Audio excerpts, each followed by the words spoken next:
நம்ம மாமி நிம்மி மாமி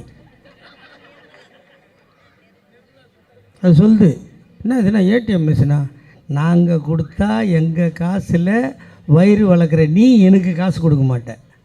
இந்த தேர்தல் வருது, நீ எப்படி ஏடிஎம் தானே கேட்ட? வீட்டில் உட்காந்துருப்பில்ல, யாருக்கு பென்ஷன் கொடுத்தாலும் நிர்மலா சீதாராமனுக்கு பென்ஷன் கொடுக்காதேன்னு எங்கள் ராகுல் காந்திக்கு நான் லெட்டர் போடுவேன். நீ எப்படி சாப்பிட்றேன்னு நான் பார்க்குறேன். யாரை அவமானப்படுத்துகிற? அறிவு போனால் நம்மளுக்கு ராமன் விரோதியா சொல்லுங்கள்? என்ன கேட்டால் நான் அறிவுபூர்வமாக சிந்தித்தல் என்ன தெரியுதுன்னா, ராமனை விட ராவணன் நல்லவன் எனக்கு தோணுது. ஏன்னா அடுத்தவன் பொண்டாட்டியை கைப்படாத கொண்டு போனான் பார், அவன் கடவுளாக இல்லையா? ஆனால் இவன் பொண்டாட்டியை சந்தேகப்பட்டு நெருப்பில் இறங்க சொன்னான். இவன் ஆண்டவனா? யாரை ஆண்டவனா ஏற்றுக்கிறது ஏன் இஷ்டம் இல்லை? சொல்லுங்கள் நீங்கள். இப்போ அவன் என்ன சொல்கிறான்? ராமர் அனுமார் இவங்க தான் கடவுள்ன்றான். அப்போ நம்ம போய் குவார்டர் பாட்டிலும் கத்தியை எங்கேயாவது போய் வைக்கிறது? முனீஸ்வரன் சாமி குண்டா வைக்கணுமா இல்லையாம்மா? சுருட்டு வேறு வைக்கணும். எங்கள் நைனா அந்த குவார்டர் வச்சேன்னா ஒரு சொம்பில் ஊற்றி அதில் அந்த இளநீர் வேறு திறந்து வைப்பாங்க. அதையும் ஊற்றி டைட்டாக காட்டிட்டு ஒரு சுருட்டு கொளுத்தினார் தான் அது முனீஸ்வரன் சாமி கும்பிட்டுது. நம்மள்தெல்லாம் சாமி இல்லைன்றான். நம்ம ஒத்துக்க முடியுமா? அது ஒத்துக்க முடியாது. உன் சாமி நீ வச்சுக்க.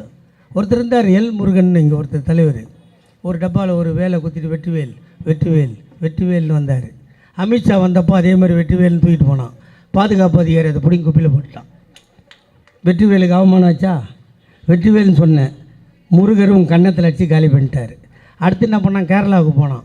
இந்த ஐயப்ப சாமி இந்த வருஷம் எவ்வளோ ப்ராப்ளம் ஆச்சு பார்த்தீங்களா? ஏகப்பட்டவன் போய் இடம் இல்லாமல், இதெல்லாம் பிஜேபி பண்ண வேலை. அப்படி கலவரம் பண்ணால் கேரளாவில் வந்துடலான்ட்டு ஐயப்பன் கையை கட்டிங்கிறாருன்னு சொல்லி இந்த அட்டுழியெல்லாம் இவன் பண்ணான். கட்டின கையெடுத்து பளிர்னு கன்னத்தில் வச்சு தைத்தி விட்டார். கர்நாடகாவுக்கு போனான், பஜ்ரங் பலின்னா. நான் எனக்கு தெரியல என்னடா பஜ்ரங் பலின்றானு அப்படின்னா ஆஞ்சநேயரம். ஆஞ்சநேயரை சொன்னான் கர்நாடகாவில். ஆஞ்சநேயர் தூக்கிட்டு போன மலையை தள்ள போட்டார், அங்கேருந்து தைத்திட்டாங்க. இங்கேருந்து தெலுங்கானா போனான். அங்கே போய் என்ன சொன்னான்? இப்போ நம்ம சொல்கிறேன்ல 500 ரூபாய்க்கு சிலிண்டர் கொடுப்போம், பாதி பேருக்கு வேலை கொடுப்போம், பெட்ரோலை குறைப்போம் எல்லாம். அங்கே அது சொல்ல, நீங்கள்லாம் எங்களுக்கு ஓட்டு போட்டிங்கன்னா ராமர் கோயில் எட்டுமே காட்டுவோம். என்னென்னோ வருது, எல்லாத்தையும் சுவிட்ச் ஆஃப் பண்ணி வச்சுக்கிறேன்.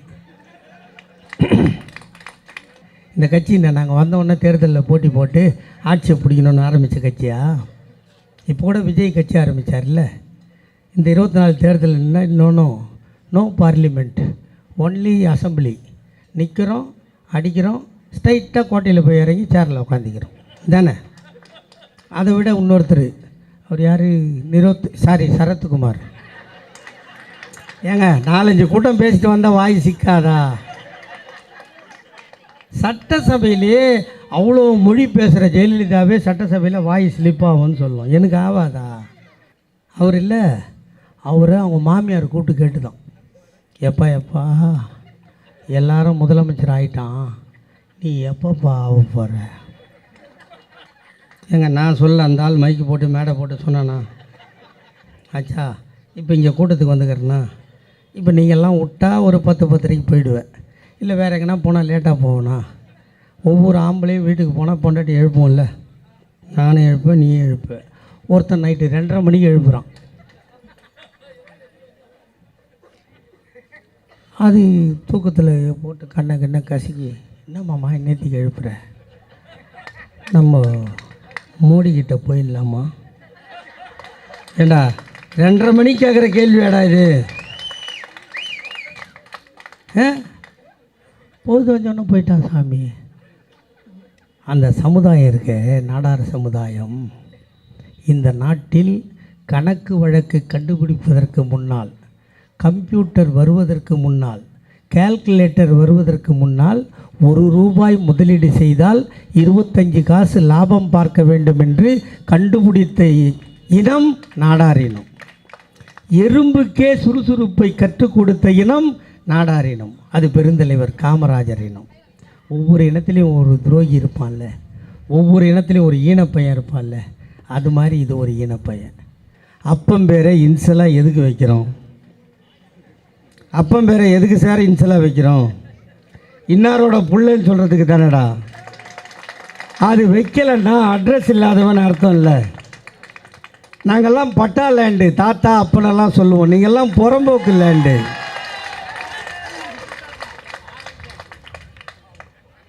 அது என்ன பூ? அது தெரியுமா உனக்கு? ஒரு கதை சொல்லிட்ட. தாமரை முதல்ல எப்படி இருக்கும்? கோயம்பேடுக்கு வரும்போது எப்படிமா இருக்கும்? உங்களை கரெக்டாக சொல்லணும், ஒவ்வொருத்தராக சொல்லணும். எங்கள் ஊர்லலாம் அது வேறு மாதிரி சொல்லுவாங்க. தப்பு தப்பாக சொல்கிறாங்கல்ல, சொல்லக்கூடாதுன்றது சொல்கிறாங்க. ஏன்னா நான் சொல்லி நான் மாட்டிக்கணும். அங்கே நிற்க வச்சுக்கிறேன் பாரு 4 கேமரா. ஏமா தப்பாக சொல்கிறேன்? அதை தாமரை பூக்காது, பூக்காது. எங்கள் கலைஞர் தாத்தா சூரியன் வந்து அது மேலே குத்துனதாண்டா அது தாமரை பூ. இல்லைன்னா அது அப்படியே தான் இருக்கும். உண்மையா இல்லையா? எங்கள் தாத்தா சூரியன் வந்து அதில் டச் பண்ணணும். இன்னொன்று என்ன, ரெட்டை இலை. 5 நாள் மழை பெய்யுதுன்னு வச்சுக்க, சூரியனே வரல, இலை சுருண்டுக்கும். இன்னொன்று இருக்குது, மாங்காய் பழம். பூ விட்டுடுச்சு, சூரியன் வரல, 6 நாள் மழை பெய்யுது, பூவெல்லாம் கீழே கொட்டுமா, பிஞ்சு விடுமா? அப்போ மாங்காய் வரணும்னா நம்மால் வந்து கொத்தணும்.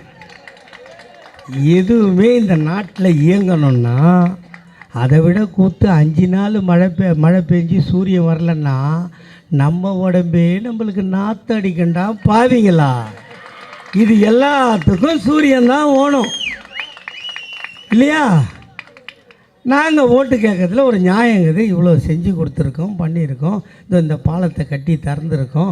அந்த பக்கம் போனால் டவுட்டனில் பாலத்தை கட்டியிருக்கோம், இந்த பக்கம் போனால் பாலத்தை கட்டிக்கிட்டு இருக்கோம்.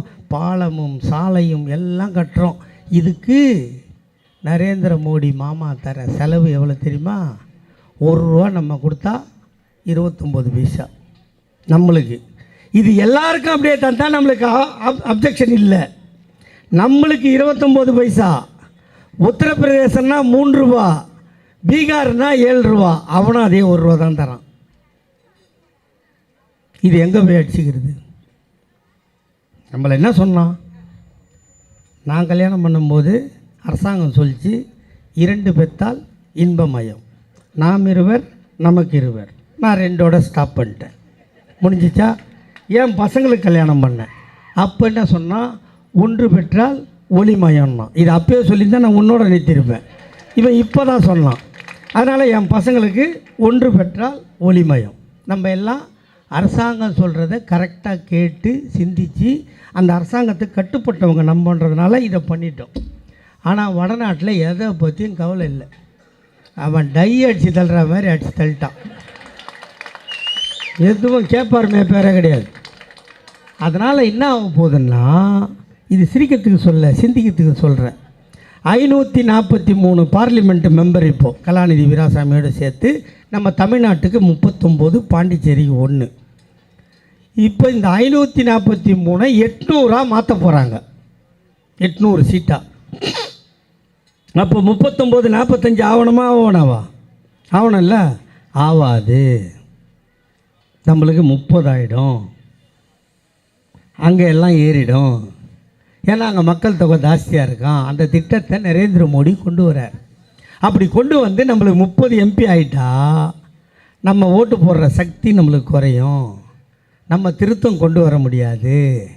அந்த மோடி கட்சியில் தான் யார் நிற்கிறாரு சார்? அவர் தெரியலையா? அப்புறம் என் வாயில் நல்லா வருதுடா. நீங்கள் பார்த்துருக்கீங்களா? ஹைகோர்ட்டில் வக்கீல், ஒரு வக்கீல் வாதாட, ஒரு வக்கீல், ஒரு அசிஸ்டண்ட்டு, அந்த பைய தூக்கின்னு போகிறோம். 3 பேர் தானே போவான். இந்த ஆள் கோர்ட்டுக்கு போனால் 150 பேர் போவான். ஜட்ஜை மிரட்டுற மாதிரி. இந்த கட்சிக்கு பாதி ரவுடி, பாதி கொலைகாரன், பாதி திருடன், பாதி தாலி அர்த்தம் வந்ததுக்கு காரணம் அந்த ஆள் தான். இப்போ அவங்க வந்து ஓட்டு கேட்குறாங்க. இதையே 10 வருஷத்துக்கு முன்னாடி வந்து ஓட்டு கேட்டு நம்ம போடல. என் ஜனங்க அறிவாளி ஜனங்க. கேள்ல அவன் என்ன சொன்னான், என்னை நீங்கள் பிரதமர் ஆக்கினா எல்லா பணமும் வெளிநாட்டில் திருடி பதுக்கி வச்சுருக்கான், அதெல்லாம் கொண்டு வந்து உங்கள் அக்கௌண்ட்டில் 5 லட்சம் போடுவேணும். இதை கேட்ட உடனே மாமியாருக்கு தெரியாத மருமவுக்கு தெரியாத மாமியார், அக்காவுக்கு தெரியாத தங்கச்சி, எல்லா ஆத்தாலும் போய் பேங்க்கில் லைன் நின்ட்டான். நான் ஒரு ஆயாவை கேட்டேன், ஆயா என்ன விஷயம்னு. சொல்லாத, மோடி வெளிநாட்டில் இருக்கிற பணத்தெல்லாம் கொண்டாந்து 5 லட்சம் போடுறாளாம். பக்கத்து வீட்டில் சொன்னால் அவன் முன்னாடி வந்து நின்றுடுவா, அதனால் நான் சொல்லாத வந்திருக்கிறேன். எல்லா ஆயாவும் அக்கௌண்ட்டு திறந்தாச்சு. அதுக்கு பேர் ஜீரோ பேலன்ஸ் இல்லையா? திறந்துட்டீங்க. 5 லட்சம் நொட்டினானா நோட்டில், 5000 நொட்டினானா நோட்டில், 5 ரூபா நொட்டினானா நோட்டில், 5 பைசா நொட்டினானா நோட்டில். அக்கௌண்ட்டு அப்படியே நிற்கிது. நீயும் அந்த பக்கம் போகலை. அவன் போட்டால் தானே போடாத எப்படி எங்கால் என்ன பண்ணார், மகளிர் உரிமை தொகை, புதுமை பெண் திட்டம், இதெல்லாம் பேங்க்கில் தானே போடுவோம். இதை போட்டால் ஒரு ஆயாவுக்கு 1000 ரூபா போட்டார் எங்கள் அண்ணன், ரேஷன் கார்டு. அந்த ஆயா என்ன பண்ணிச்சு, யாரையும் நம்பாத ஏடிஎம் கார்டு வாங்கி வச்சுக்கிட்டு தேவைப்படும் போதெல்லாம் 100 ரூபாயா எடுக்குது. 9 வாட்டி எடுத்தால் எவ்வளோமா வந்துச்சு? 900 ரூபா வந்துச்சு. மிச்சம் எவ்வளோ இருக்கணும்? 100 ரூபா இருக்கணும். அந்த ஆயா காடை விட்டு ஆட்டுது. 100 வரல. நம்ம என்ன ஆயா இத்தனை வாட்டி விட்றிய காடை, மிஷின் ரிப்பேர் ஆகிட போகுதுன்னு. என்னவோ தெரிலப்பா, அந்த 100 ரூபா வரலப்பாஞ்சு. சரி விடு ஆயா, நான் என்ன தான் இருக்குதுன்னு பார்த்து சொல்கிறேன். விட்டா ஒன்லி 75 ருபீஸ் காட்டுது, 75 ரூபா காட்டுது. ஆயா உனக்கு 75 தான் இருக்குது. அட ஏன் பணத்தை 25 ரூபா எந்த பேமானி திருடலாம்? டெல்லியில் இருக்கிறான் நரேந்திர மோடின்னு ஒரு பேமானி, அவன் தான் திருடனான் ஆயான்னு. அது போய் பேங்க்கில் கேட்டுது, ஆயா அந்த 25 ரூபா வேறு எதுவும் இல்லை, உனக்கு எஸ்எம்எஸ் சார்ஜ் அனுப்பணும். எஸ்எம்எஸ் சார்ஜ் அடக்கும் அட்டையில் அடிக்கும். எனக்கு போனே இல்லை, எனக்கே தான் எஸ்எம்எஸ் சார்ஜிச்சு ஆயா. இப்படி ஒரு 25 ரூபா நீ நினைக்காத. 140 கோடி மக்கள் வாழுகின்ற இந்தியாவில் எத்தனை 25 ரூபா சேர்ந்தா எத்தனை கோடி சேர்ந்துருக்கோம்? அவ்வளோத்தையும் மூட்டை கட்டி வச்சுக்கிறான். அப்புறம் பார்த்தீங்கன்னா நம்ம செல்ஃபோன் இருக்குதுல்ல, முன்னாடிலாம் நான் செல்ஃபோன் வாங்கும்போதெல்லாம் அமுக்கிற ஃபோன் தானே, இப்போ தானே தடவுற ஃபோன் வந்தது. எது சொன்னாலும் சிரிச்சா இல்லை, நான் இருக்கத்தானேங்க சொன்னேன். நீங்கள் பாட்டுக்கு சிரிச்சு சிக்கலை மாட்டி என்னை மறுபடியும் கட்சி விட்டு நீக்கி ஜெயிலுக்கு போய் நீங்கள் எவனும் சத்தியமாக வரப்போகிறதில்ல.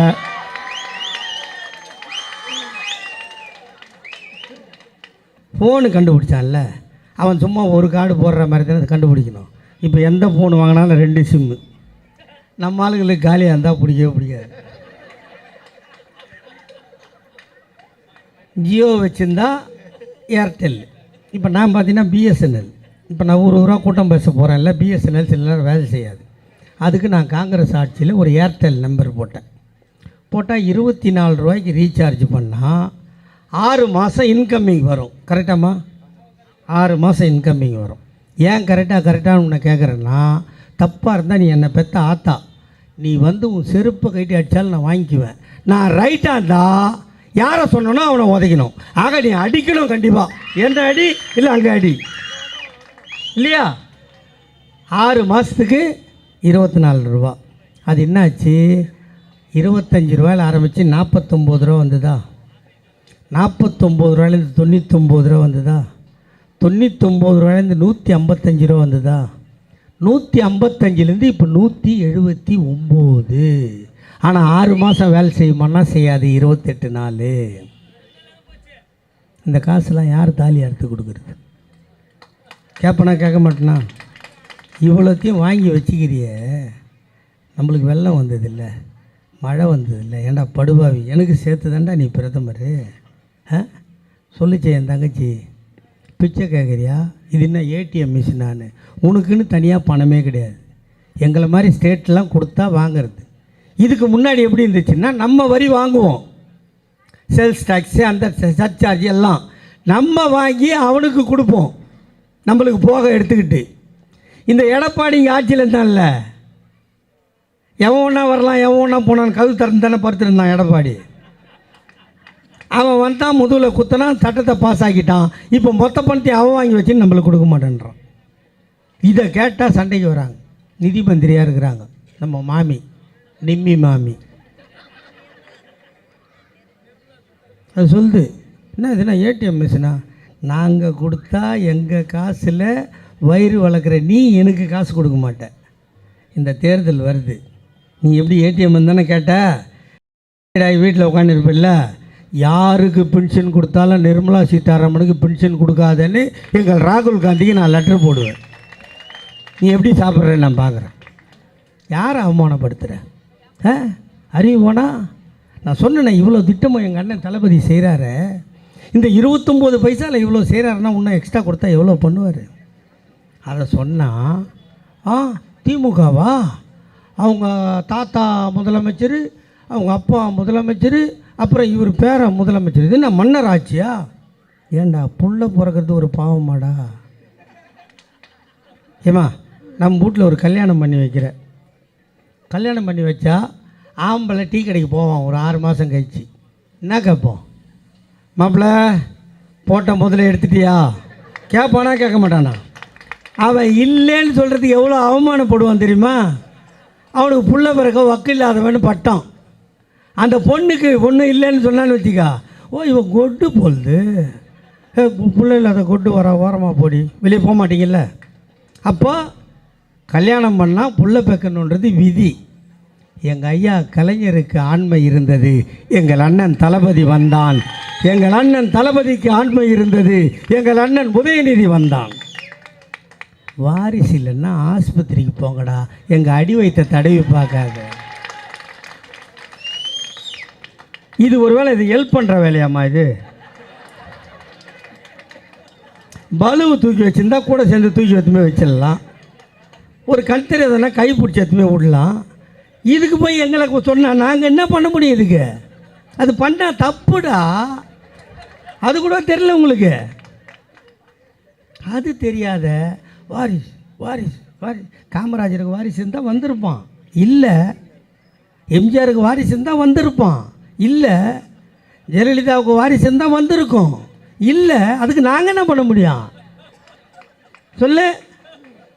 வாரிசு வாரிசுன்றீங்க. இப்போ எங்கள் அண்ணன் உதயநிதி ஸ்டாலின் விளையாட்டுத்துறை மந்திரி, செஸ் ஒலிம்பியாட்டை மகாலிபுரத்தில் நடத்தினா உலகமே பாராட்டுச்சு. 2 போட்டி நடத்தியிருக்காரு. இன்றைக்கி விளையாட்டுத்துறையில் யாருன்னா ஒரு சின்ன கப்பு வாங்கிட்டு அவரை போய் பார்க்க போனால் தட்டி கொடுத்து அந்த பொண்ணை அந்த லிஸ்ட்டை வாங்கி நீ மேலே மேலே போகணும், உனக்கு நான் என்ன பண்ணணும்னு கேட்டு பண்ணக்கூடிய விளையாட்டுத்துறை மந்திரி. இப்போ நான் தளபதி சொன்னேன்ல, இவ்வளோ செஞ்சார். உனக்கு 1000 ரூபா கொடுத்தாரு, உங்கள் அம்மாவுக்கு 1000 ரூபா கொடுத்தாரு, அண்ணனுக்கு 1000 ரூபா கொடுத்தாரு, சின்ன குழந்தைக்கு டிஃபன் கொடுத்தாருன்னு. அவரு கொடுக்கலடா, அது அவர் உடம்புல ஓடுற ரத்தம் எங்கள் தாத்தா கலைஞரோட ரத்தம்.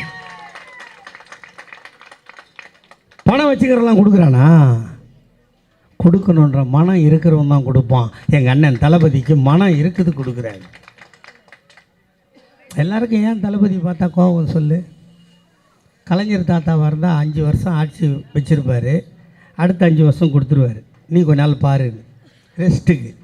இப்படி தானே வந்தது. இப்போ நரேந்திர மோடிக்கும் எடப்பாடிக்கும் தெரியும், எங்கள் தளபதிக்கிட்ட ஆட்சியை கொடுத்துட்டா 25 வருஷம் அவன் மசுரை கூட பிடுங்க முடியாதுன்னு எல்லாருக்கும் தெரியுது. அது ஏன் தெரியுமா உனக்கு? பராசக்தி படம் பார்த்த யாருன்னா இங்கே உட்காந்துக்கிறியா? கை தூக்கு பார்க்கலாம். நிறைய பேர் பார்த்துருக்காயா, நீ தான் எனக்கு வேணும். அந்த படம் 52 வந்துதா? அதுக்கு முன்னாடியும் படம் வந்துதா? 20 பாட்டு வருமா? 2 பாட்டுக்கு பாத்ரூம் போகணும், 3 பாட்டுக்கு டம் அடிக்கணும், மிச்ச பாட்டுக்கு தூங்கிடணும். ஆனால் பராசக்தின்னு ஒரு படம் வந்தப்புறம்தான் 2.5 மணி நேரம் கண்ணை சிமிட்டாமல் பார்க்க வச்ச படம் பராசக்தி.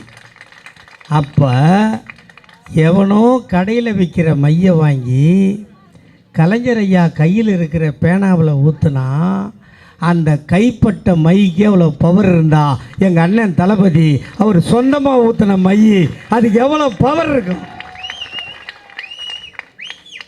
என்ன என்னடான்னா வந்து ஓட்டு கேட்குறீங்க, எங்கள் அண்ணன் தளபதி மட்டுமாடா செஞ்சான், எங்கள் தாத்தா கலைஞர் 5வது முறையாக ஆட்சி பண்ணி 6வது ஓட்டு கேட்கும்போது என்னடா சொன்னார், ஒரு பெண் குழந்தையை பெற்றுவிட்டால் அதற்கு திருமணம் நடத்த வேண்டுமா, நீங்கள் கவலைப்படாதீர்கள் பெற்றவர்கள் தாத்தா நான் இருக்கிறேன் வா, திருமண உதவி திட்டம் 30,000. திருமணம் முடிந்ததா, அந்த இளம் ஜோடி ஆக்கி சாப்பிட அரிசி இல்லையா, கவலைப்படாதே தாத்தா நான் இருக்கிறேன் வா, ₹1 1 கிலோ அரிசி. அந்த அரிசியை ஆக்கி சாப்பிட கேஸ் அடுப்பும் இல்லையா, கவலைப்படாதே தாத்தா நான் இருக்கிறேன் வா, கேஸ் அடுப்பும் இலவசம்.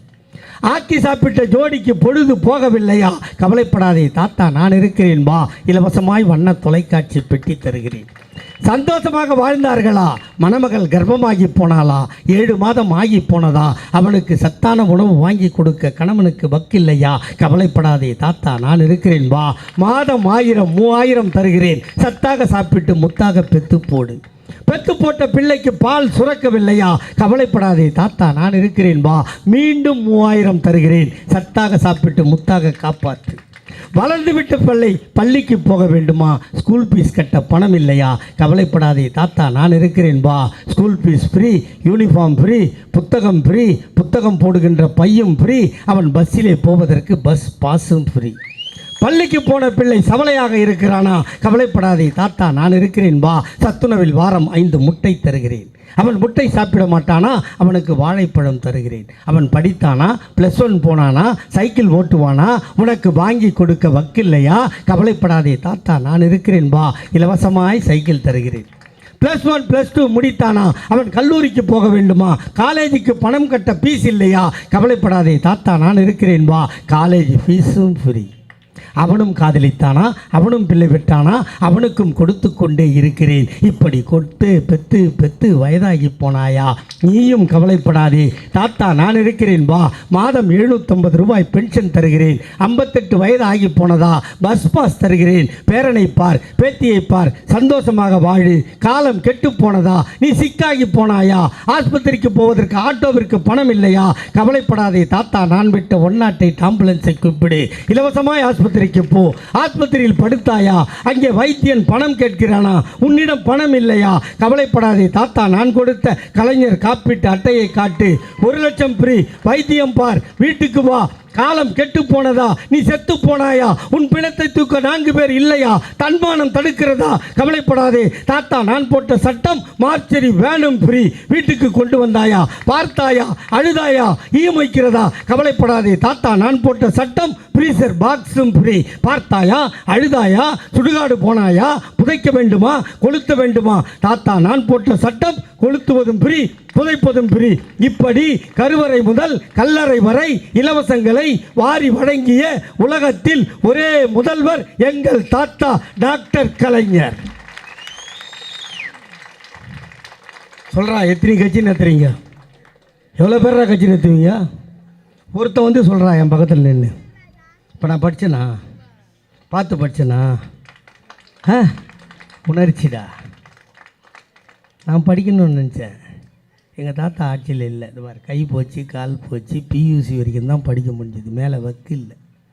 எங்கள் தாத்தா கலைஞர் ஆட்சிக்கு வந்தால் 2 பொண்ணையும் 2 டிகிரி படிக்க வச்சு இப்போ வேலை பார்க்குறா. கேட்டால் நீ என்னடா செஞ்ச நரேந்திர மோடியை கேட்டால் கக்குஸ் கட்டினேன். ஆமாங்க, நாட முட்டாளே, 1971 குடிசை மாட்டு வாரியன்னு கொண்டு வந்து எங்கள் ஆத்தால 3வது மாடியில் கக்குசு போக வச்ச ஆள் எங்கள் தாத்தா கலைஞர்றா. அப்புறம் என்னன்னு கேள, ஜல் ஜீவனில் நான் குழா போட்டு கொடுத்தேன். நாங்கள் வெக்கமாக இருக்குதுங்க எனக்கு, நாங்கள் குடிநீர் வடிகால் வாரியம்னு ஒரு வாரியத்தை அமைக்கி கீழே தண்ணி விடணுன்னா கீழே விட்டோம், தூரமாக தண்ணி இருந்தால் அதை இன்னொரு தொட்டியில் கொண்டாந்து விட்டு கீழே இருந்து குழா திருப்பினா தண்ணி வர வச்சோம். இவன் நம்மளுக்கு வந்து இவன் பழைய படத்தை காட்டினுக்கிறான். இதாங்கெல்லாம் கக்கூஸ் இல்லாத கழுத்து மோட்டுக்கு போகிறான் பார், போய் பாம்பு கடிச்சு சாவறான் பார் வடநாட்டில், அங்கே போய் சொல்கிறா இங்கே தாத்தா அழகாக பிளான் பண்ணி எல்லாம் பண்ணி ரெடி பண்ணி வச்சுருக்காரு, நீ தமிழ்நாட்டுக்கு என்ன பண்ணேன்னு கேள, திமுகவை அழிப்பேன். இப்போ நான் என்ன சொல்லிட்டோம், திமுகவை அழிப்பேன்னு சொன்னால் சொல்கிறவனுக்கு ஆயுசு கம்மின்னு அர்த்தம். எங்கள் தாத்தா கலைஞர் 83 வயசில் இருந்தார். அப்போ டிவியில் உடம்பு சரியில்லைன்னு செய்தி வரும். எனக்கு வேண்டாதவெல்லாம் இருப்பான்ல, நான் அவ்வளோதானா 83 வயசு மாட்டேன். ஏய், அழிப்பேன்னு சொன்னவனுக்கெல்லாம் சமாதி கட்டியிருக்காரு, புரியுதா? இன்னொரு பெரிய சமாதி ஒன்று கட்ட வேண்டியது இருக்குது. அதை கட்டிட்டு தாண்டா எங்கள் தாத்தா சாவார். என்ன கட்டிட்டு தான் செத்தாரா? அப்போ எங்கள் அம்மா ஒருத்தனுக்கு பெற்றாளா என்ன? யாருக்குடா யாரா சமாதி கட்டுறது சொல்லு? இப்போ சொன்னாங்க இங்கே முஸ்லீம் மக்கள் நிறைய வாழ்கிறாங்கன்னு நினைக்கிறேன். அந்த சிஏஏன்னு ஒரு சட்டம் வந்து இல்லைம்மா, என்ன சொல்கிறாங்க இப்போது? முஸ்லீமா நீ பாகிஸ்தானுக்கு போயிடு, ஆப்கானிஸ்தானுக்கு போயிடு, பங்களாதேஷத்துக்கு போயிடு, உனக்குன்னு நாடுக்குதில்ல அங்கே போன்றான். நான் இந்த நரேந்திர மோடிக்கு கேட்குறது என்னென்னா, உலகத்தின் கண்ணில் மண்ணை தூவி விட்டு உலகத்தின் போலீஸ் என்று சொல்லுகிற அமெரிக்கா உலக நாட்டை கண்காணிக்க ஒரு சேட்டலைட் வச்சுருக்கான் மேலே. அந்த சேட்டலைட்டு இந்தியா மேலே எப்போ வருது, மறுபடியும் போய் எப்போ வரும்னு அந்த நேரத்தை கணக்கிட்டு அந்த இடைப்பட்ட நேரத்தில் அணுகுண்டு வெடித்த ஒரே ஆண்மகன் எங்கள் தாத்தா அப்துல் கலாம். அவன் வெடித்து நான் வெடித்தேன்னு சொன்னப்புறம் தான் உலகத்துக்கே தெரியும். அவர் முஸ்லீம் தானே, அவர் தானே அனுமதி கண்டுபிடிச்சார். அந்த ரெக்கார்டெலாம் தூக்கி ரோட்டில் போடு. எங்கள் அண்ணன் அசாருதீன் கேப்டனாக இருந்தான், நிறைய கப்பு வாங்கி கொடுத்துருக்கான், அதெல்லாம் தூக்கி வெளியே போடு. உனக்கு என்னடா முஸ்லீம் பார்த்தா அப்படி நோவுது? என் வீட்டில் என் பேரன் பேத்திக்கு பேதியானா பக்கத்துட்டு அம்மா சொல்லுது நீ போய் பொன்னேரி பில்லை போடுன்னு. இன்னொரு ஆயா சொல்லுது பொன்னேரி பில்லை போட்டால் நிற்காது, நேராக குழந்தைய தூக்கி நீ மசூதிக்கு போ, அங்கே பாய் ஓதனாருன்னா பேதி நின்றோன்னு முனியம்மா சொல்கிறா, நாகம்மா கேட்குறா, ஆண்டாளம்மா எடுத்து போய் ஓதுறா, பேதி நின்றுடுது. உனக்கு எங்கடா நோவுது? பீட்டர் ஓலை ஊர்வலம் நடத்தினா முனுசாமி லைட்டு போடுறான். பாய் நெருப்பு முறிச்சா நான் 20 கிலோ கட்டை வாங்கி தரேன். நான் மாரியாத்தாவில் கூழ் வாங்கினா அவன் 5 கிலோ கெவுரு வாங்கி தரான். நம்ம ஒத்துமையாக தான்டா இருக்கோம். முஸ்லீம் போராடாத சுதந்திரம் வந்ததா? கிறிஸ்தவம் போராடாத சுதந்திரம் வந்ததா? பாதி பேர் இன்னைக்கு கிறிஸ்டினா மாறி இருக்கானா? யாராலடா? நீங்கள் தான்டா கோயில் உள்ள சேர்க்க மாட்டேன்னு சொன்னீங்க. அதுக்கு ஒரு புது வித்தையை கண்டுபிடிச்சானுங்க. இது அதுக்கு ஒரு புது வித்தையை கண்டுபிடிச்சி சாமியை போய் பார்க்குறத விட கோயில் தரிசனம் கோடி புண்ணியம் சொன்னானுங்களா இல்லையா? நீ என்ன நினச்சா நம்மால் ஒரு 1.5 கிலோமீட்டர் நடக்கணுமே உள்ள, அவர் தான் சாமி சொல்லிட்டார கோயில் கோபுர தரிசனம் கோடி புண்ணியம்னு. பிரிட்ஜு மேலே நின்று கும்பிட்டு வந்துடுவான். உன்னை உள்ளே வராதன்றா அவன். இவனுக்கு அது புரியல. இதை புரிய வைக்கிறதுக்கு எங்கள் தாத்தா பெரியார் மூத்திர பைய கையில் தூக்கி 96 வயசுக்கு செத்தார். இங்கே உட்காந்துக்கிறாங்க பொம்பளை லேடிஸ், இவ்வளோ பேர் உட்காந்துக்கிறாங்கல்ல, இவங்கெல்லாம் நாக்காளி போட்டு உட்கார வச்ச கட்சி எதிரா? உங்கள் வீட்டில் பழைய போட்டாலாம் இருக்கும், உங்கள் ஆயா தாத்தாலாம் போட்டா. தாத்தா பார்த்தீங்கன்னா பட்டு வேஷ்டி, பட்டு சட்டை, பட்டு அங்கவஸ்திரம் போட்டு ஸ்டைலாக 2 கையில் 4 மோதிரம் போட்டு கால் மேலே கால் போட்டு உட்காந்துப்பார். ஆயா பக்கத்தில் அந்த கம்பியை பிடிச்சி நிற்கும். உண்டா இல்லையா? ஏன் அட முண்டக்கலப்ப பக்கத்தில் ஒரு சேர் போடுறான்னு சொன்னது எங்கள் தாத்தா பெரியார். அவர் சொன்னார், எங்கள் தாத்தா கலைஞர், அது என்னடா சேர் அங்கே போடுறது, முன்ரோவில் போட்டு உட்கார வைடான்னு சொன்னது எங்கள் தாத்தா கலைஞர். போட்டோமா இல்லையா? தாமரை என்ன சொல்லுது? பொம்பளையா நீ வீட்டுக்குள்ளே இரு, வெளியே வராத, சோறாக்கி போடு, புருஷனுக்கு சுகத்தை கொடு, புள்ள பெற்று போடு, இதான் உன் வேலை. அது சொல்கிறது தாமரைப்பூ. சூரியன் என்ன சொல்லுது? நீ வெளியே வா, ஃப்ரீ பஸ்ஸில் போ, வேலை செய்யி, பொண்ட புருஷன் காசு கொடுக்கலனாலும் உன் சொந்த காலில் நில்லுன்னு சொல்லுது. தாமரை என்ன சொல்லுது? புருஷன் செத்துட்டானா வெள்ளைப்புடவை கட்டி மூலில் கொந்திக்கோன்னு சொல்லுது. உதயசூரியன் என்ன சொல்லுது? கலர் சேலை கட்டு, கம்பீரமாக போ, முடிஞ்சுதா, உனக்கு வயசு இருக்குதா, இன்னொரு கல்யாணம் பண்ணிக்கோ, அதுக்கும் காசு தரேன்னு சொல்கிறது சூரியன். ஏண்டா பொண்டாட்டி செத்துட்டா ஆம்பளை கட்டிக்கலாமா, ஆம்பளை செத்தா பொண்டாட்டி, என்னடா நியாயம் இது? அதையும் தாண்டி உன் மகனுக்கு திருமணம் நடந்தால், நீ விதவையாகிவிட்டால் அந்த மணமேடையில் ஏறக்கூடாது, ஆசீர்வாதம் பண்ணக்கூடாது, தாலி எடுத்து கொடுக்கக்கூடாது என்று சொல்லுவது தாமரை. நீ மேடை ஏறலாம், போகலாம், உன் மகனை கட்டி அணைக்கலாம், ஏனென்றால் நீ பெத்தெடுத்த பிள்ளை, அவனுக்கு ஆசீர்வாதமும் செய்யலாம், அவனோடு நின்று புகைப்படமும் எடுக்கலாம் என்று சொல்லுகின்ற கட்சி உதயசூரியன். இவ்வளவும் நாங்கள் லேடிஸுக்கு தான் செய்கிறோம். ஆனால் உங்ககிட்ட தான் வந்து கத்துறோம். 1.5 மாதம் அடி வயிறு வலிக்குது, பின்னாடி குறுக்கு நோவுது, இவ்வளவு செஞ்சுருக்கோம்ல. ஆனால் நான் என்ன கேட்குறேன்னா, இவ்வளவு செஞ்சுட்டு ஓட்டு கேட்கல பாரு இது வரைக்கும். நான் ஏன் கேட்கல? நாங்கள் செஞ்சுருக்கோம், போடுறது உன் கடமை, போடாத விட்டுனே ஆண்டவன் ஒன்று சும்மா வைக்க மாட்டான். சரியா? பார்த்துங்க, இப்போ எத்தனை கட்சி நிற்கிறான், என்ன சொல்லி கேட்குறான். அந்த சிஏஏ சட்டம் எப்படிமா வந்துச்சு? பார்லிமெண்ட்டில் கொண்டு வரான் நரேந்திர மோடி. நாங்கள் திமுக அப்போ 5 பேர் தான் எம்பி பார்லிமெண்ட்டில். இந்த சட்டம் சரியில்லை வானான்றோம், இல்லை கொண்டு வருவான்றோம். அப்போ எங்கள் அண்ணன் திருச்சி சிவா எழுந்து கேட்டார், எப்போ சட்டத்தை கொண்டு வந்துட்டீங்க, நீங்கள் இந்துக்களுக்கு குடியுரிமை, பார்சிக்கு குடியுரிமை, சீக்கியனுக்கு குடியுரிமை, இப்படி 6 பேருக்கு கொடுக்குற, ஒரு 2 பேரை சேர்த்துக்கோன்னு சொன்னோம். யார் அந்த 2 பேர்னு கேட்டான். முஸ்லீமும் இலங்கை தமிழரும். கரெக்டு தானே? சேர்த்துக்கோன்னு சொன்னோம். அவன் முடியாதுன்னா, முடியாதுன்னா அப்போ ஓட்டெடுப்பு கூடுன்னோம். ஓட்டெடுப்பு கூட்டா சபாநாயகர் சொல்கிறான் குரல் ஓட்டுன்றான். எங்கள் திருச்சி சிவா கேட்டார், எவனுக்கு ஓட்டு போட்டான்னு தெரியணும், இது டிவிஷன் ஓட்டுக்கு விடு. நாங்கள் 5 பேர் இருந்தோம்ல, எங்களுக்கு 99 பேர் ஓட்டு போட்டான். இந்த சட்டம் வேணான்னு. இந்த சட்டம் ஓணுன்னு 124 பேர் போட்டான். 124 அப்போ எவ்வளோ? 25 எக்ஸ்ட்ரா. இதில் அதிமுக ஓட்டு 13, பாமக ஓட்டு 1 14. 124ல் 14 எடுத்து இந்த பக்கம் போடு, 99 கூட சேரு, 113 ஆயிடுச்சா? அது 110 ஆயிடுச்சா? அப்போ அந்த சட்டம் தோற்றுருக்குமா? தோற்றுருக்காதா? ஏண்டா பல்லு பழனிசாமி, பரதேசி பழனிசாமி, இவ்வளோ அநியாயத்தங்களை பண்ணிட்டு சிறுபான்மை மக்கள் எங்கள் பக்கம் வந்துவிடப் போகிறார்கள் என்று பயப்படுகிறார். பயம்னா என்னன்னு தெரியாத கட்சி தாண்டா திமுக. தெரியுமா உனக்கு? ஏம்மா கொரோனா வந்து இல்லைம்மா, கொரோனா உலகத்தில் எல்லாம் என்னம்மா சொன்னான்? வீட்டிலிரு, விழித்திரு, தனித்திரு, விலகியிரு. தமிழ்நாட்டு மந்திரிலாம் பாதி பேர் வீட்டில் போர்டே வச்சுட்டான், கொரோனா வீட்டுக்கு வராதுன்னு. நம்ம நாட்டோட பிரதமர் இருக்கார்ல, 18 மாதம் தாடியை சேவ் பண்ணல, பார்பர் வந்தால் கொரோனா வந்துடும்னு அப்படியே முடி போட்டு வச்சுருந்தார். எல்லாரும் அப்படி சொன்னான். உலகத்தில் ஒரே தலைவன் சொன்னான், ஒன்றிணைவோம் வா என்று அழைத்த ஒரு தலைவன் என் தலைவன் தளபதி. கூப்பிட்டோம், அதோடு விட்டோமா? ஒரு டெலிஃபோன் நம்பரை கொடுத்தோம், உங்களுக்கு ஏதாவது தேவையாக இருந்தால் டெலிஃபோன் நம்பரில் கூப்பிடுன்னு. நீங்கள் கூப்பிட்டீங்க. சாமி கண்ணுவும் என் அண்ணன் 2 பகுதி செயலாளரும் கொடுத்துருப்பாங்க. இப்படி தேவையானதை மக்களுக்கு கொண்டு போய் சேர்ப்பதில் ஒரு சட்டமன்ற உறுப்பினரை சாகப்படி கொடுத்த இயக்கம் திமுக.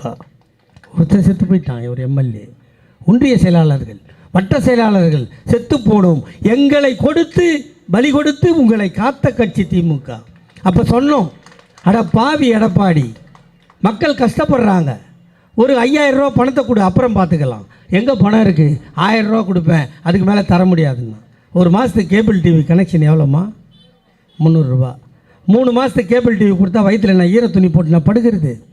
அப்போ சொன்னார் எங்கள் அண்ணன் தளபதி, 5000 கொடுக்க சொன்னேன், நீ 1000 கொடுக்கிறாய். இந்த முத்துவேல் கருணாநிதி ஸ்டாலின் ஆட்சிக்கு வந்தால் மீதி 4000 கொடுப்பேன் என்று சொன்னோம். கொடுத்தோமா இல்லையா? ஆனால் அன்று ஆட்சியில் இருந்தவர்கள் பெனாயில் வாங்கிறதுல ஊழல். அந்த சாப்பாடு இல்லைம்மா, நீங்கள் கொரோனாவில் போய் அட்மிட் ஆனீங்கன்னா சாப்பாடு கொடுப்பாங்கல்ல, புளி சாதம், தயிர் சாதம், அது எவ்வளோ தெரியுமா பில்லு? ஒரு ஆளுக்கு 600 ரூபா பில்லு. கணக்கு வழக்கே கேட்க முடியாது. இதில் வேடிக்கை என்னென்னா, டாக்டர் நர்ஸ் எல்லாம் தங்க வச்சோம்ல, லாட்ஜே கட்டல, லாட்ஜே ஊரில் இல்லை, அந்த லாட்ஜ் பேரில் போட்டு பில்லு போட்டு அமைக்கிட்டானுங்க. இது என்ன அநியாயம்? சாவு வீட்டில் பிடுங்கின வரைக்கும் லாபம்ன்றது நியாயமாயா? ஆனால் நாங்கள் அப்படி இல்லை. நாங்கள் வந்தோம், ஹாஸ்பிட்டல் வாசலில் ஆம்புலன்ஸாக நின்றுங்க இருந்தது, நீங்கள் பார்த்தீங்க. நாங்கள் வந்தவொன்னே என்ன பண்ணோம், எங்கெல்லாம் அரசாங்க பில்டிங் கட்டுறோமோ அங்கெல்லாம் ஆஸ்பத்திரியாக மாற்றணும். எல்லாரையும் போய் படுக்க வச்சோம், வைத்தியம் பார்த்தோம், வீட்டுக்கு அமிச்சோம். அதையும் தாண்டி எங்கள் அண்ணன் தளபதி கோயம்புத்தூர் சென்றார். கோயம்புத்தூரில் 10 எம்எல்ஏ, ஒரு எம்எல்ஏ கூட எங்களுக்கு ஓட்டு போடல. ஆனால் அங்கே போய் திடீர்னு சொன்னார், நான் கொரோனா நோயாளியை பார்க்க போகிறேன். அதிகாரிலாம் சொன்னான், நீ முன்னாடி எதிர்க்கட்சி தலைவர், இப்போ இந்த நாட்டின் சொத்து, நீங்கள் போகக்கூடாது. எங்கள் அண்ணன் தளபதினா எடப்பாடி பழனிசாமி மாதிரி 100 கிலோ அரிசி மூட்டை மாதிரியா இருக்கார்? கொஞ்சோண்டு சதை, கொஞ்சோண்டு எலும்பு, கொஞ்சோண்டு ரத்தம். ஆனால் மூளை 1000 கிலோ வெயிட்டுக்கு சமம். சொன்னால் உங்களுக்கு வயசு 71. நீங்கள் போய் பார்த்து ஒருவேளை உங்களுக்கு ஏதாவது நேர்ந்து உயிர் போனால் அதற்கு யார் பொறுப்பு? எங்கள் அண்ணன் தளபதி சொன்னான், அந்த நோயாளியை பார்த்து அவன் நலமாகி என் உயிர் போகுமென்றால் உயிரை கொடுக்க தயார். நான் தான்டா கலைஞரோட புள்ள. இவ்வளோ பண்ணி கொடுத்துருக்கேன் உங்களுக்கு. இதுக்கு மேலே என்ன சொல்லணும்? நான் வாயில் வடை சொல்கிறவனும் வெறுங்கையில் முழம் போடுறவனும் வருவான், அவனே வா வா வா வா தட்டு எடுக்கிறேன், ஆரத்தி எடுக்கிறேன். இதா இவ்வளோ கத்துறேன்னா நீ எவனையா ஒருத்தனை கேள்வி கேட்கணும். நீ கேட்டன்ற செய்தி டிவியில் வரணும், அதை நான் பார்க்கணும், என் உடம்பு நோவெல்லாம் போகணும். அதானம்மா இப்போ இந்த தேர்தல் நடக்குது. நீ ஒருவேளை இந்தியா கூட்டணிக்கு ஓட்டு போட்டு கலாநிதி வீராசாமி ஜெயிக்க, இந்த தேர்தலோட லாஸ்ட்டு. உங்கள்கிட்ட ஓட்டு கட்டி அவனும் வரமாட்டான். நீ அடிமை. வெள்ளைக்காரன் நம்மளை அடிமைப்படுத்தணும். ஆனால் அவன் உத்தரவெல்லாம் போடல, நீ என்ன சாப்பிடணும்னு அவன் சொல்லல. ஆனால் இந்த ரவுடி கும்பல் நாம் சாப்பிட வேண்டியதை அவன் தீர்மானிக்கிறான். ஆஸ்பத்திரிக்கு போகிறோம், குழந்தை சவலையாக இருக்குது, டாக்டர் சொல்கிறான், அம்மா கொஞ்சோண்டு மாட்டுக்கறி வாங்கி சூப் வச்சு கொடு, குழந்தை நல்லா இருப்பான். நீ மாட்டுக்கறி சூப் வச்சுன்னு வந்து உன் வீட்டில் வெட்டுவான். வடநாட்டில் வெட்டுறான், மாட்டுக்கறி சாப்பிடாத. இது என்ன நியாயம்? நம்ம படிக்கிறதுக்கு பாடப்புக்கம் இருக்குது, ஆனால் அவன் சொல்லுவானா புதிய கல்விக் கொள்கை, அதை தான் நீ படிக்கணுமா. படிக்கிறது நீ சொல்கிறத கேட்கணும், துண்டுறது நீ சொல்கிறத கேட்கணும், என்ன ட்ரெஸ்ஸு போடுறது நீ சொல்கிறத கேட்கணும். அதுக்கு நாங்கள் ஏன்டா அடிமையாக இருந்துகிட்டே போயிடலாமே வெள்ளைக்காரங்கிட்டே? எங்களுக்கே அது சுதந்திரம் வந்தது. இதுதான் இந்த கேள்வி. சரி, இப்போ இந்தியா கூட்டணி வந்தால் நீ என்ன பண்ணுவ? நீங்கள் கேட்கலாம்ல.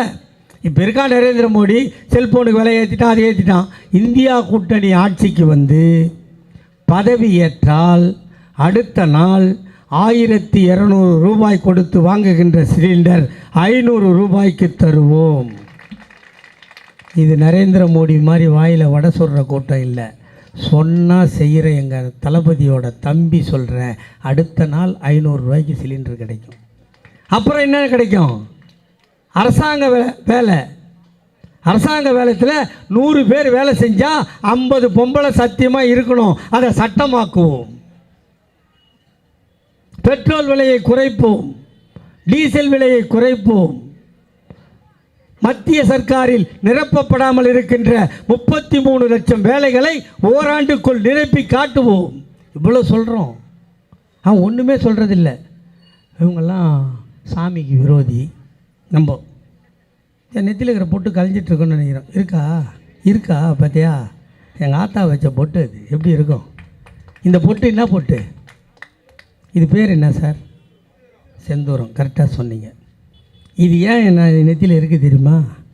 91 ஜெயலலிதா ஆட்சிக்கு வந்துடுச்சு. அவங்க கட்சிக்கார எம்எல்ஏவெல்லாம் கையை காலை உடச்சி ஜெயிலில் தூக்கி போடுது. அப்போ நம்மளை என்ன பண்ணோம்? எங்கள் அம்மாவுக்கு பயம் வந்துடுச்சு. நைனா இங்கே வாடாச்சு, ஏமாண்ண இதை வச்சுக்கிட்டு போடாங்க. அம்மா நீ வெய், நான் வேணான்னு சொல்ல. நாங்கள் பகுத்தறிவாதி. என்ன என் கட்சிக்காரன் கேட்பான், இது ஏன் வச்சுக்கிறேன்னு கேட்பான். நான் பதில் சொல்லணுமா? எனக்கு சொல்லுமான்னு. எப்பா ஜெயலலிதா ஆட்சிக்கு வந்துடுச்சு, அவங்க கட்சிக்காரனே கையை காலை உடச்சி ஜெயிலில் போடுது, நீ வாயை வச்சின்னு சும்மா இல்லாத ஆள்.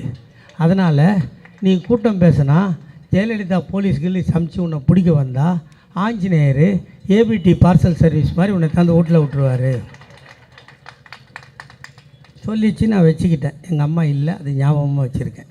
இந்த பொட்டு ஏன் நெத்தியில் இருக்கிறது தப்பு இல்லை. இந்த பொட்டை கொண்டு போய் நாமம் போட்டு உட்காந்துருக்கான். இந்த அம்மா நெத்தியில் வைக்கிறது தப்பு இல்லை. ஒரு பாயை கூப்பிட்டு அவன் நெத்தியில் வச்சா தப்பா இல்லையா? இதை செய்யன்றான். நம்மளுக்கு ராமன் விரோதியா? சொல்லுங்கள்.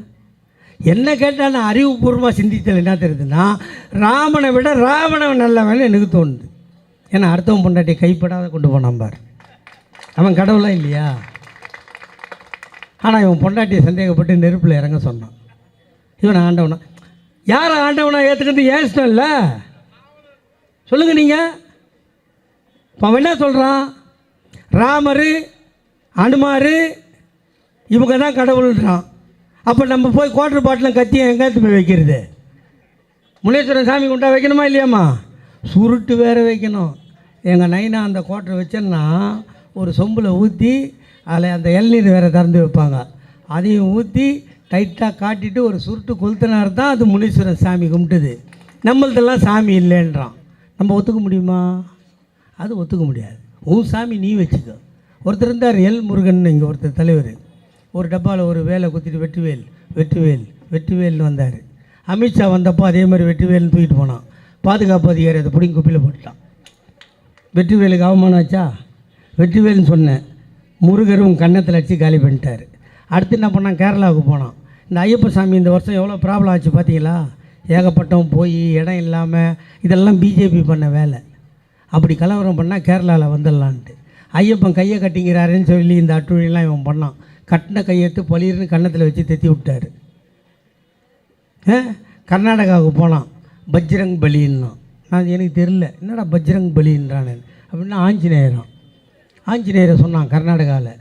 ஆஞ்சநேயர் தூக்கிட்டு போன மலையை தள்ளில் போட்டார். அங்கேருந்து தேத்திட்டாங்க. இங்கேருந்து தெலுங்கானா போனான்.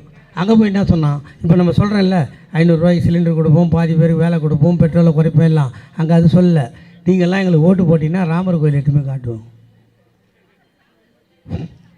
என்னென்னோ வருது, எல்லாத்தையும் சுவிட்ச் ஆஃப் பண்ணி வச்சுக்கிறேன்.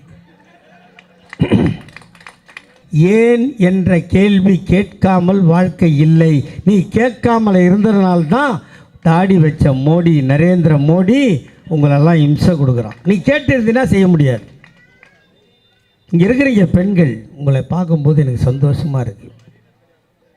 நீங்கள்லாம் வேலைக்கு போகிறீங்க, ஏதாவது ஒரு வேலைக்கு, சித்தாள் வேலைக்கு, ஆயா வேலைக்கு, இல்லை ஏதோ ஒரு வியாபாரம் பண்ண, ஒரு அலுவலகம் துடைக்க, ஒரு ஆஃபீஸ் துடைக்க போகிறீர்கள். நீங்கள் சம்பாதிக்கிறீர்கள். சம்பாதித்த பணத்தை யாரிடம் கொடுப்பீர்கள்? புருஷன் இருந்தால் புருஷன்கிட்ட கொடுக்கணும், இல்லைன்னா மாமியார்கிட்ட கொடுக்கணும், இல்லை மாமனார்கிட்ட கொடுக்கணும். இன்றைக்கி நைட்டு கொடுத்துருவீங்க. காலையில் எழுந்து மேக்கப் பண்ணி புடவை கட்டி செருப்பை போட்டு ஹேண்ட்பேக் மாட்டினா, மாமா பஸ்ஸுக்கு காசு கொடு, அத்தை பஸ்ஸுக்கு காசு கொடு, அத்தான் பஸ்ஸுக்கு காசு கொடுன்னு கையேந்தினீங்களா இல்லையா? எல்லாரையும் கேட்குறேன், ஏந்தினீங்கல்ல? இதை பார்த்து உங்கள் பெத்தெடுத்த அப்பன் கண் கலங்கவில்லை, உங்கள் குடும்பம் கண் கலங்கவில்லை, நீங்கள் பெற்றெடுக்காத உங்கள் மகன் எங்கள் அண்ணன் தளபதி கண் கலங்கினான். அதனால் கையெழுத்து போட்டார். இன்று முதல் நீ யாரிடமும் கையேந்த வேண்டியதில்லை. ஆடை உடுத்தி ஆகிவிட்டது, செருப்பு போட்டாச்சு, ஹேண்ட்பேக் மாட்டியாச்சு. ரோடு முனைக்கு போனால் நீ நம்பரெல்லாம் பார்க்க வேணாம், படிக்கலைன்னா கூட தெரிஞ்சிக்க தான் அதுக்கு நாங்கள் ரோஸ் கலர் பெயிண்ட் அடிச்சிருக்கோம். உன்னை பார்த்த உடனே கண்ட்ரக்டர் மச்சான் பிகில் அடிப்போம், நின்றுடும். நீ ஏறிக்கலாம், ஏறி சீட்டில் உக்காந்திக்கலாம். கால் சும்மா இருந்தால் கால் மேலே காலும் போடலாம், அதை அப்படியே ஆட்டலாம். ஆனால் ஆட்டுறது தப்பு இல்லை. நீ ஆட்டுற ஆட்டு காசு கொடுத்து டிக்கெட் வாங்கினான் பார், அவன் மேலே படாமல் ஆட்டணும். ஏன்னா வயிறு எறிவான்ல, அவனும் அவங்க ஆத்தா வயிற்றில் தான் பிறந்தான், நீயும் அவங்க ஆத்தா வயிற்றில் தான் பிறந்த. உனக்கு ஃப்ரீ, அவனுக்கு டிக்கெட் வாங்கினா எப்படி இருக்கும்? எனக்கு கூட அந்த கஷ்டம் இருக்குது. இருந்தாலும் எந்த நாட்டில், எந்த ஊரில், எந்த குடும்பத்தில் பெண்ணை மதிக்கிறானோ, பெண்ணை உயர்த்துகிறானோ, அந்த குடும்பம் கெட்டுப்போனதாக சரித்திரமே இல்லை. அதனால் இந்த நாடு முன்னேற உன்னை உயர்த்துகிறார் எங்கள் அண்ணன் தளபதி. அப்புறம் நீ வேலைக்கு போயிட்ட, வேலைக்கு போகாத வீட்டில் இருக்கால்ல, என் புருஷன் சந்தேக பிராணி, என்னை அனுப்ப மாட்டான், எனக்கு என்ன கொடுத்தேன்னு நீங்கள் கேட்டீங்க. உடனே எங்கள் அண்ணன் தளபதி சொன்னார், வேலைக்கு போகிறவங்க பஸ்ஸில் போகிறதுக்கு ஃப்ரீயா? நீ வீட்டில் தான் இருப்பியா? ரேஷன் கார்டு வச்சுருக்கியா? அதை காட்டு, உனக்கும் மாதம் 1000 தருகிறேன், மகளிர் உரிமை தொகை என்றார். வேலைக்கு போகிறவங்களுக்கு பஸ் பாஸு, வீட்டில் இருக்கிறவங்களுக்கு 1000 ரூபா. உடனே சின்ன பொண்ணுலாம் கேட்டான், எங்கள் ஆயாவுக்கு அப்பா அக்கா அம்மாவுக்கெல்லாம் கொடுத்துட்டேன், நான் 10வது படிக்கிறேன், எனக்கு என்ன தாத்தா கொடுப்பேன்னு அவள் கேட்டாள். சொன்னார், 6 முதல் 12 வரை நீ அரசாங்க பள்ளியில் படித்திருந்தால் நான் பெற்றெடுக்காத பேத்தியே உனக்கும் மாதம் 1000 தருகிறேன். அந்த திட்டத்தின் பெயர் புதுமை பெண். ஆயாவுக்கு அம்மாவுக்கு அப்புறம் பள்ளிக்கூடம் படிக்கிறவங்களுக்கு பொண்ணுக்கு போட்டாச்சு. போட்டாங்களா இல்லையா? போட்டு முடித்தோன்னா பையன் சும்மா இருப்பானா? இது நியாயமாயா? இது எங்கள் ஆயாவுக்கு கொடுத்த, ஆத்தாளுக்கு கொடுத்த, என் தங்கச்சிக்கும் கொடுத்துட்டேன். நானும் அதே வயிற்றில் தான் பிறந்தேன், நானும் ஸ்கூல் தான் படிக்கிறேன், எனக்கு என்ன பண்ணேன்னு கேட்டானுங்க. உடனே சொன்னார், உங்களின் தாத்தாவான நான் இந்த ஆண்டு முதல் உங்களுக்கும் மாதம் 1000 தருகிறேன், சந்தோஷமாக படி. ஆயா, அம்மா, அண்ணன், தங்கச்சி போட்டாச்சு. உடனே 1 முதல் 5 வரை படிக்கின்ற பிள்ளைகள் கேட்டார்கள், தாத்தா தாத்தா எல்லாருக்கும் பஸ்ஸு விட்ட, மாதம் 1000 கொடுத்த, என் அக்காளுக்கும் அண்ணனுக்கும் பணம் கொடுத்துட்டேன். நான் காலையில் ஸ்கூலுக்கு போகணும், எங்கள் அம்மாவும் எங்கள் அப்பாவும் வேலைக்கு போகிறாங்க, எனக்கு காலையில் டிஃபன் இல்லை, வயிற்றெரிச்சலை பார்ப்பனா, வாத்தியார் சொல்கிற படிப்பை கேட்பனான்னு ஏங்கனா, அந்த குழந்தைகளுக்கும் நானே தாத்தாவாக இருந்து இதோ போட்டேன் கையெழுத்து, இன்று முதல் காலை உணவு திட்டம். இதில் 2 நாங்கள் சொன்னது, 2 நாங்கள் சொல்லாதது. கரெக்டாக? சொன்னது 2, சொல்லாதது 2. இப்போ இங்கேருந்து இந்த ரோடுக்கு போகிறீங்க, ஆட்டுத்தொட்டி சாலை. இங்கே ஒரு ஆக்சிடெண்ட் நடந்தால் பக்கத்தில் எந்த கவர்மெண்ட் ஆஸ்பத்திரி இருக்குது? இல்லை. ப்ரைவேட் ஆஸ்பத்திரி இருக்குது. அப்போது உங்களை பற்றி யோசிக்கிற முதல்வர் சொன்னார், ஒரு ஆக்சிடெண்ட் நடந்து விட்டால், நீ காயப்பட்டால் உயிர் போகாமல் தடுப்பதற்கு 48 மணி நேரம் ஆகின்ற செலவை நீங்கள் பெறாத உங்கள் மகன் தளபதி ஏற்பான், நம்மை காக்கும் 48. இன்னும் இதை அடுக்கணுன்னு வச்சுங்க, விடிய காலில் வரைக்கும் அடிக்கிட்டே போகும். அதனால்தான் இவ்வளவும் செய்து கொடுத்து விட்டு உங்கள் முன்னால் ஆண்மகனாக கருப்பு சிவப்பு துண்டை போட்டு தளபதியின் தம்பியாய் நின்று வாக்கு கேட்கிறேன். இவ்வளோ நேரம் ஓட்டு கேட்டாச்சு, இப்போ ஒரு வேளை இவ்வளோ கேட்டாச்சு. ஆனால் உங்களுக்கு இன்னும் தெளிவு வந்துதான் வரலையான்னு எனக்கு தெரியல. ஆனாலும் 19ஆம் தேதி எலெக்ஷன் வரும். நீ என்ன பண்ணுற, உனக்கு கன்ஃபியூஸ் ஆகிடுச்சுன்னா ஒன்றும் பண்ணாத. காலையில் 19ஆம் தேதி எழுந்து குளிச்சுடு, மாரியாத்தாவை கும்பிடுவியா, நேராக மாரியாத்தா கோயிலுக்கு போ, கொஞ்சம் மண்ணள்ளி வை. மாரியாத்தா மாரியாத்தா தாமரை பூவில் கேட்குறான், ரெட்டை இலையிலே கேட்குறான், ஒருத்தன் மைக்கை தாந்து நீட்டுறான், இவனுங்கெல்லாம் உதயசூரியனை தான் நீட்டுறாங்க. எனக்கு கன்ஃபியூஸாக இருக்குது மாரியாத்தா, நான் யாருக்கு ஓட்டு போடுறதுன்னு கேளு. மாரியாத்தா அன்றைக்கி ஒரு நாள் பேசுவாள், நான் சொல்கிறேன், நான் சொல்லி வச்சுக்கிறேன், பேசுவாள். அப்போ கேளு, யாருக்கு ஆத்தா ஓட்டு போடுறதுன்னு. மாரியாத்தா சொல்லுவா, ஆஞ்சநேயர் அனுமார் தான் சாமி, நம்ம கோட்டை வைக்கிற சாமிலாம் இல்லைன்னு சொல்கிறான், தாமரைக்கு போடாத உதயசூரியனுக்கு போடுன்னு மாரியாத்தா சொல்லுவாள். வந்துரு. சரி, நான் இந்து இல்லைப்பா, நான் பாய், நான் என்ன பண்ணுறது? கவலையே படாத, நீயும் குழி தர்காவுக்கு போ, அல்லான்னு கூப்பிடு. நீங்கள் உருவ வழிபாடு கும்பிட்றவங்க இல்லை, அதனால் அல்லாஹ் வராரோ இல்லையோ காகித மில்லத்து வருவார், அவர்கிட்ட கேளு. காகித மில்லத் எல்லாரும் ஓட்டு கேட்குறான், நான் யாருக்கு ஓட்டு போடுறது? முஸ்லீம் மக்களை அகதிகளாக அயல்நாட்டுக்கு தெத்த பார்த்த பிஜேபிக்கு போடாதே, கலைஞரின் சின்னமாம் உதயசூரியனுக்கு போடுன்னு. நான் இந்துவும் இல்லை, நான் பாயும் இல்லை, நான் கிறிஸ்தவன், நான் என்ன பண்ணுறது கேட்பில்ல? நீ எல்லாத்தையும் நான் கிளியர் பண்ணிட்டு போயிடுறேன், கேள்வியும் நானே பதிலும் நானே. நீ என்ன பண்ணுற? போ குழி, காலைல 2 பெஞ்சுக்கு நடுவில் முட்டியை போடு, இயேசுவே ஆண்டவரே கூப்பிடு, வருவார், உனக்கு பதில் சொல்லுவார்.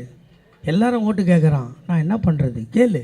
அவர் சொல்லுவார், நம்ம பாதிரியாரெல்லாம் மதமாற்ற தடை சட்டத்தின் கீழே கவுனெல்லாம் அவுத்து ஜட்டியோட லாக்கப்பில் போட பார்க்குற பிஜேபிக்கு போடாத உதயசூரியனுக்கு போடுன்னுவார். ஏசுநாதரும் சொல்லிட்டார், காகித மில்லத்தும் சொல்லிட்டார், மாரியாத்தாலும் சொல்லிட்டா, நானும் சொல்கிறேன், வாக்களிப்பீர் உதயசூரியன், வெற்றி பெற வைப்பீர் கலாநிதி வீராசாமியை.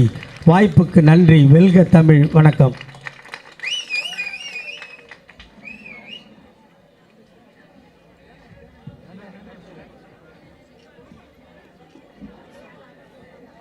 இப்போது